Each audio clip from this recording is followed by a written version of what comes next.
বলছি ব্যাপারটা কি? চারিদিকে নিস্তব্ধ, একেবারে শুনশান, এখনো কোনো প্রতিবাদের জ্বর উঠলো না। প্রতিবাদ চাই আপনার? বাবা, এতে পুজোটা ভালো ভালো মিটে যাচ্ছে, যাক না। সে তো অবশ্যই, নিশ্চয়ই যাক।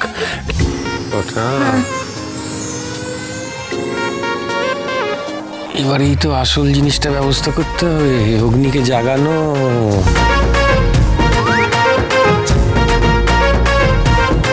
ননসেন্স! এই আইডিয়াটা নিশ্চয়ই গোবর দেবীর, ওকে আমি ছাড়বো না। ব্রো ব্রো, সব ব্যাপারে এত রাগ করলে হয়? আজ ইচ্ছে পূরণের দিন, নিজের মনের ইচ্ছেটা ঠাকুরের কল্পতরু হওয়ার পূর্ণ দিনে চেয়ে নিন না। কিরে অগ্নি, ছোট অগ্নির কথা করে বলে দেখবি নাকি? বাজে বকিস না ছোটকা। তাহলে আপনার সত্যিই কিছু চাওয়ার নেই? বললাম তো, এক কথা কেন বারবার জিজ্ঞেস করছিস তুই আমায়? বেশ, তাহলে আজ আমার আর আপনার হয়ে আমি প্রার্থনা করব। আমাদের দুজনের হয়ে এমন কি চাইতে পারে ও? কথা সোম থেকে রবি প্রতিদিন সন্ধে ৭টায় স্টার জলসায় ও ডিজনি প্লাস হটস্টারে।